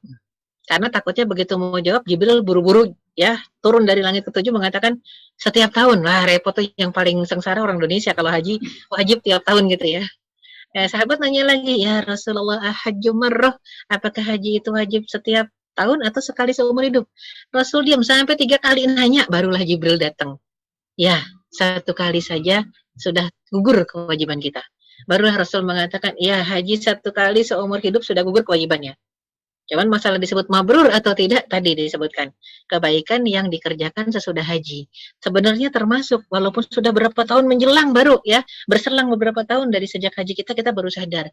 Banyak yang salah kita kerjakan dulu. Ya, selepas haji, jangan-jangan nggak mabrur. Tidak, kalau kita akhirnya sadar, kita akhirnya insaf, kita akhirnya berubah, ini dampak mabrurnya. Haji kita baru terasa 11 tahun berikutnya, 10 tahun berikutnya, ya itu juga sebenarnya mabrur. Cuman kan ada mungkin dalam satu kondisi, aduh kayaknya waktu itu kurang sempurna deh, karena saya belum belajar banget gitu ya, belum detail banget.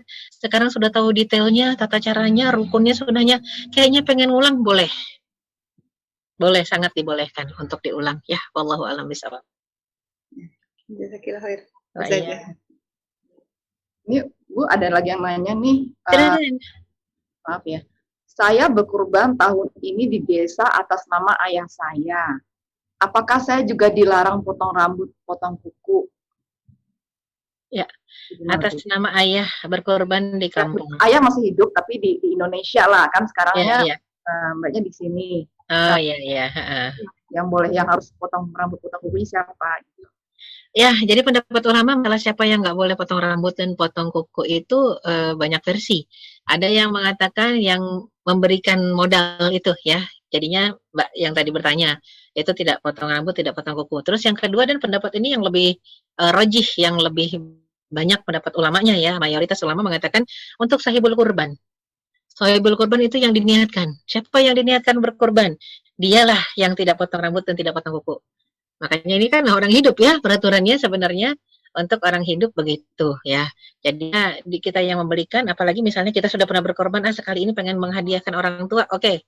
Ya, dan ingatkan kepada orang tua, Pak atau Bu, sekarang karena dikorban atas nama Bapak dan Ibu, itu bisa berdua itu kalau Bapak Ibu masih ada. Atau yang satu sudah wafat, pokoknya diwakilkan kepada yang hidup, diniatkan untuk Bapak dan Ibu misalnya, ya. Diniatkan aja 1 ekor untuk berdua itu. Maka tolong sunnahnya tidak potong rambut, tidak potong kuku, sampaikan saja. Ya, jadi kitanya yang beliin tetap potong rambut, potong kuku kalau kita nggak niat berkorban, ya. Ya apa-apa. Oke.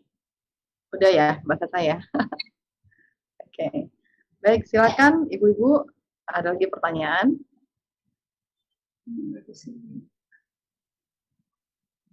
Enggak sih. Mbak Lipa ada pertanyaan nggak?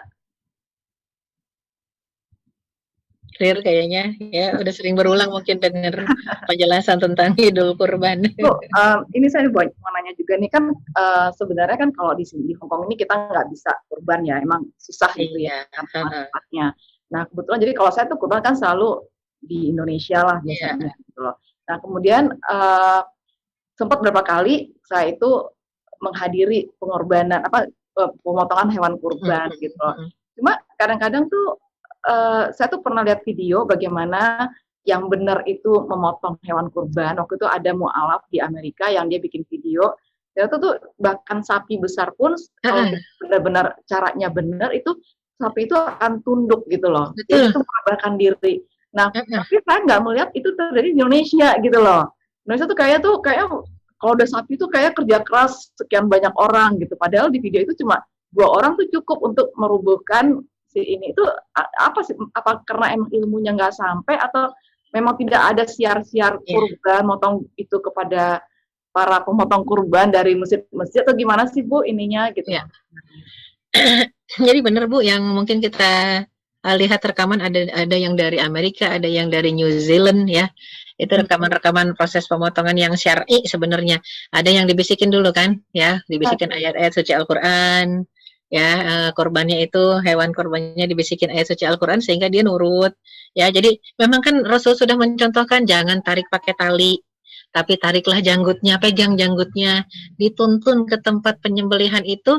Di tempat penyembelihannya nggak boleh ada darah, nggak boleh ada hewan yang mati, nggak boleh ngasah pisau depan dia. Sebenarnya kalau begitu prosesnya sudah selesai.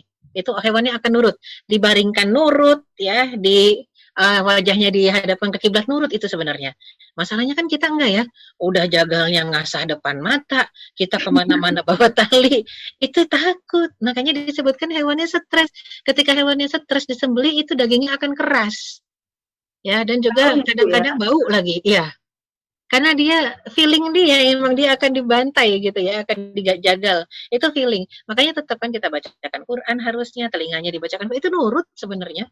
Ya, hewan-hewan ini kan juga makhluk ciptaan Allah yang memang ketika dia tahu fungsinya, dia diciptakan untuk disembelih, untuk dimakan oleh manusia.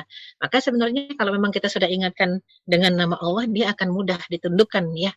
Taskhir namanya, ditundukkan gitu ya. Sakhkhara lakum, Allah yang menundukkan bumi dan alam seisinya untuk manusia. Sehingga harus pakai caranya Allah, pakai nyebut namanya Allah. Dan rata-rata di Indonesia kan cuma nyebut bismillahi Allahu Akbar ketika memang sembelihannya belatinya di ini ya dipotong, sebelumnya nggak ada. Malah kita bisa lihat juga penampakan tukang jagal ya, kadang-kadang udah bajunya berdarah-darah, wah udah kemudian pakai baju ala kadarnya, takut hewannya. Jadi ternyata memang betul-betul harus rapi, jangan sampai ketahuan kalau dia mau disembelih, harusnya begitu. Jadi sebenarnya kalau kita kan orang suka ngomong tuh, oh kalau kambing tuh bau, bisa jadi karena pemotongannya kali ya? Iya, karena stres Bu. Kambingnya stres, iya. Jadi bukan karena kambingnya bau, tapi karena nggak mandi-mandi Uni kambing. Oke, baik. Iya. Kalau di Hong Kong mudah cari daging sapi gitu, daging kambing. Alhamdulillah sekarang mudah Ibu, sampai di supermarket juga banyak ya, ada persediaan ayam dari New Zealand juga ada, dari Thailand. Lumayan banyak dibandingin dari dulu kita pertama kali ke sini. Gitu. Iya ya, dulu katanya susah. Sendiri tuh susah. Jadi kita tuh biasanya kurban. Ada sih tempat kurban cuma jauh banget dan itu cuma limited gitu, nggak boleh karena kan masalah darahnya, jenisnya ya Ibu ya, kebersihan. Betul.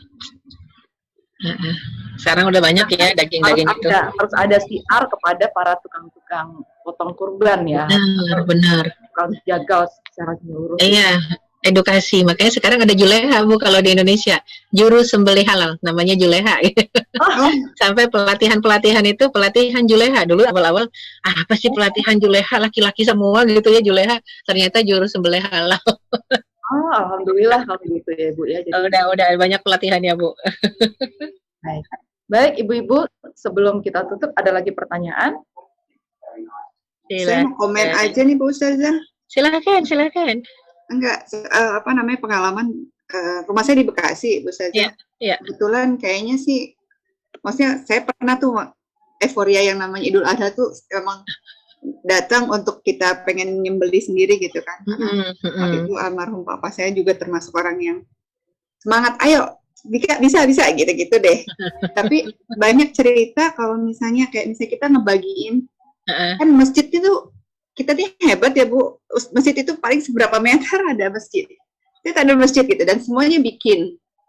Akhirnya si yang dapat jatah itu dari masjid A dia langsung lari ke B, itu tuh gimana ya Bu Saja. Makanya sampai saya berpikir kadang-kadang saya nggak mau di rumah, pengennya di tempat di mana gitu yang kayaknya jadi beneran buat bermanfaatnya gitu. Itu kalau itu masuk apa sih? Kita mikir jelek atau gimana gitu? Iya. Sebenarnya kan kalau kitanya punya empati gitu ya, masyarakat muslim ya punya empati, dia akan merasa cukup dengan mengambil jatahnya misalnya dari satu tempat. Karena masalahnya itu sebenarnya yang ngantri itu harusnya orang yang betul-betul tadi disebutkan peminta-minta, atau yang fakir yang nggak minta-minta, yang jaga diri ya. Nah, kan kenyataannya coba yang ngantri pakai mobil Bu. Betul. Yang ngantri pakai mobil, kemudian ada yang pakai motor, helmnya mahal kan kelihatan ya. Kita tahu itu helm harganya 500.000 gitu ya, yang ini helm harganya 1 juta. Kok ngantri gitu, bukannya dia nyembeli sendiri, kadang-kadang gitu. Cuman ya itulah orang Indonesia, bahkan ada yang aduh, ini jahat ya skalanya, ngantri di Istiqlal ternyata di luar gerbang ada yang nada Bu, mobil bak terbuka. Jadi ada tukang tadahnya mobil bak terbuka, yang ngantri 10 orang ternyata satu keluarga. 10 orang, kalau satu orangnya saja sudah 1,5 kilo, 10 orang dia punya 15 kilo. Dia sampai di luar, taruh di bak terbuka, dia jualan Bu. Dia jual daging itu. Dia jual daging kurban, harganya murah jelas. Kalau biasanya 100.000, ya itu dia jual cuma cukup 60.000 aja. Tapi lumayan, 1 kilo 60.000. Dia punya 10 kilo misalnya, ya dia punya 15 kilo. 60 kali 15. Dapat 900.000 dia gitu ya. Jadi memang ya Allah, Indonesia ini ini benar-benar Bu. Betul. Miris gitu ya ngelihat ya Allah sampai ada yang setega itu, sedangkan yang belum dapat jatah kadang banyak. Ya banyak sekali yang belum dapat jatah. Nah, jadi itulah dia. Gimana kita mau mengatakan ini mayoritas negara muslim ya, mungkin mayoritas negara orang yang ngaku muslim iya. Tapi kalau se-muslim secara esensi kayaknya nggak ngerti mereka tentang empati, tentang simpati. Ya ternyata daging korban dijual lagi gitu ya. Sedangkan tetangganya masih kelaparan. Ya itulah mungkin yang pelajaran yang paling bisa diambil kalau lihat kampung-kampung ini peternak kambing. Nggak ada yang korban Bu. Nggak ada yang korban. Mereka ngantri keluar kampung tadi ke kampung yang bukan kampung peternak, di sana mereka ngantri minta daging korban. Walaupun pas kita lihat masih banyak korban daging hewan korbannya masih ada. Cuman dia niatkan untuk nanti, untuk tahun depan dijual lagi, bukan dia untuk nanti dia korban, untuk dijual lagi. Hanya untuk jadi nggak ngerti esensi korban itu pentingnya apa dia nggak tahu. Ya. Sedih memang. Sedih ya. Baik, sebelum tertutup, silakan ada yang mau bertanya. Deh Bu Imet. Rifah, silakan. Bu Ustazah yang tadi membahas terkait yang meninggal terus dikurbaniin itu, apakah yang kalau kita kurban buat keluarga yang sudah meninggal kita wajib nggak ini juga nggak potong kuku gitu-gitu, potong rambut gitu? Enggak, kalau untuk yang sudah meninggal ya, ya sebenarnya memang peruntukan buat yang hidup, tapi mengatasnamakan buat yang keluarga ikut yang wafat sebenarnya. Tapi kalau kita pengen ya sudah, sebenarnya kita nggak ikutan gitu ya, nggak ikutan kena peraturan tadi, karena yang ikut peraturan itu adalah sahibul kurban. Ya, sahibul kurban itu untuk siapa kurban diniatkan gitu ya. Jadi kitanya yang beliin doang sebenarnya nggak ikut peraturannya. Nggak terkena peraturan tadi. Kurban itu untuk yang hidup tapi boleh mengikutkan yang wafat. Saudara yang meninggal, bapak ibu yang meninggal. Iya, disebutkan aja ya. Atau kalau misalnya itu bapak kandung kita, itu ibu kandung kita yang sudah almarhum dan almarhumah, tinggal kita sebutkan saja ke panitianya atas nama Bu Erika binti almarhum Muhammad Musyahid, untuk siapa gitu ya, atau atas nama keluarga Ibu Erika binti atas nama keluarga besar. Udah itu kena semua tuh. Kalau udah keluarga besar kita niatkan ini untuk anak, untuk cucu, untuk orang tua yang sudah wafat, cukup ditulis ke panitia kurbannya atas nama keluarga besar Ibu misalnya Erika binti Muhammad Musyahid almarhum. Udah itu kena semua sebenarnya ya. Jadi kita yang ketika kita transfer uangnya atau kita beli hewan kurbannya, kita sudah niat dalam hati, ya Allah ini saya niatkan untuk keluarga besar. Ya itu sudah tercover sebenarnya. Yang almarhum juga kena Ya, cuman kalau kita memang aduh sudah setiap tahun kita kurban begitu, ya sekarang pengen khusus ngasih hadiah. Toh kita kurban juga misalnya. Kita beli 2 kambing, 1 buat kita sekeluarga, 1 khusus buat almarhum ayah. Ya sudah, yang buat kita sekeluarga kita kena aturannya, ya, dan sekeluarga besar juga kena aturannya untuk nggak potong-potong ya. Adapun yang almarhum ya sudah nggak apa-apa, niat pahalanya saja yang sampai ya. Wallahu a'lam bishawab. Terus satu lagi Bu Ustazah, kalau panitia kurban itu apakah dia mendapatkan lebih jatahnya lebih dari yang warga yang mau dikasih itu? Nggak ada jatah buat panitia kurban ya. Tidak ada jatah karena dia bukannya amil. Dia bukan amil zakat. Kurban bukanlah zakat.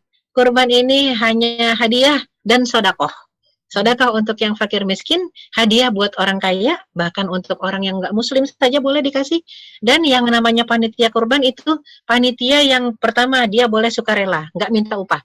Yang kedua dia boleh minta upah dibayar dengan uang. Bukan dibayar dengan bagian hewan kurban, ya. Kan kadang-kadang panitianya, Bu, kalau upah penyembelihan sebenarnya sekian. Tapi Ibu bisa deh nggak usah nyembelih, tapi saya dapat ya Bu ya 10 kilo daging misalnya. Nggak boleh itu, ya. Jadi yang boleh adalah bayarkan ongkosnya, ongkos dia jadi panitia, belikan makanannya. Sesudah itu kita mau kasih, mau enggak silakan. Kalau dia mengatakan saya minta dong Bu, terserah kita mau ngasih atau tidak. Ya, jadinya jangan jadikan alat pembayaran dan dia nggak dapat jatah apa-apa sebenarnya. Supaya dia paham, ya paham artinya ini tidak sama dengan zakat, beda dengan zakat, bukan ada amil, tidak, dia hanya panitia yang dibayar, digaji, ya. Jadi itu supaya kadang-kadang supaya clear buat semuanya, kadang-kadang panitia tuh masa dia punya hak loh. Jadi sesama panitia udah basic-basic sisakan ya 10 kilo buat kita nyate. Dia nggak pakai izin kepada saibul kurban, itu harusnya nggak boleh. Cuman kan enaknya dalam Islam itu kalau nggak tahu, nggak ngerti, nggak paham, nggak salah, nggak dosa. Ya, jadi kalau dia nggak paham dia jadi nggak dosa gitu ya. Cuman kalau yang udah paham ya mau nggak mau dia harus kerjakan, dia izin sama saibul kurban. Edukasi tadi disebutkan oleh Bu Media ya. Terus edukasi kita juga ngasih tahu gitu ya Bu ya. Iya, kasih tahu. Itu kasih sekalipun kakinya atau kepalanya gitu tetap apapun juga, apapun juga. Nggak boleh jadi alat bayaran ya, itu hadiah mutlak. Maka harus dikomunikasikan. Minta boleh, mendingan dia minta. Ya, sama saibul kurban, Bu, boleh nggak saya minta kepalanya? Ya, boleh nggak saya minta kakinya? Boleh nggak saya minta sebagian itu? Pasti sih dikasih. Kalau orang Indonesia sih saking baiknya atau saking nggak taunya, dia nggak mau ngambil jatah buat dirinya sendiri. Kadang-kadang gitu. Udahlah, korbannya terserah mau dibagiin kemana aja, silakan makan. Bu, kami minta silakan. Nggak usah tanya-tanya saya mah biasa makan daging. Dia nggak ngerti sunahnya nih. Sunahnya dia tetap ikut makan dari daging korbannya sendiri gitu ya. Kadang-kadang kan kita ngerasa udahlah cukup. Atau misalnya kalau ditanya, Ibu mau bagian apa? Saya minta sedikit aja deh, Mas. Dari atiknya misalnya, sedikit aja. Atau setengah kilo aja dagingnya boleh. Ya, setengah kilo aja, nggak sampai 1 paha gitu. Misalnya setengah kilo aja deh. Sedikit, asal kita sudah nyicip. Itu sunahnya. Ya. Allahu a'lam bishawab. Oke. Baik Ibu, udah jam 4.30. Ya, silakan. Mudah-mudahan dengan tausiah pada hari ini semakin benar lah kurban kita tahun ini, dan mudah-mudahan Allah terima. Bagi yang belum atau lupa untuk berkurban, silahkan dompet duafa masih membuka. Saya masih membuka untuk mau berkurban lewat dompet duafa. Kemudian juga kita manfaatkan 10 hari pertama di bulan Zulhijjah. Mudah-mudahan kita Allah hapuskan segala dosa kita di tahun lalu. Amin ya Allah, amin. Dan bagi teman-teman atau saudara yang belum berhaji, kondisi kalau bisa berhaji dari Hong Kong silakan, baik banget karena lebih gampang ya. Dan kalau nggak bisa ya sabar ngantri di Indonesia. Tapi mudah-mudahan Allah berikan kemudahan-kemudahan di tahun. Amin ya Allah. Udah 2 tahun nih nggak haji. Iya sama ya. Dan mudah-mudahan pandemi segera berakhir ya Ibu ya. Amin. Dari Cina ditutup ya Bu ya, haji juga ya, sama? Semua kan haji cuma ada di lokal ya kalau nggak salah. Iya, lokal. Nggak, tahun lalu juga kena ya? Sama kena ya? Tahun lalu juga ya? Sama. Cuma kan kalau dari Hong Kong ini begitu kita daftar, kalau emang dibuka kita gampang pergi Bu. Jadi kuotanya daftar gitu loh. Kalau tanya ya, gampang ya. Kita tutup pengajian kita ini. Jazakallahu khair Ibu. Semoga menjadi ilmu yang bermanfaat buat Amin. Kita tutup dengan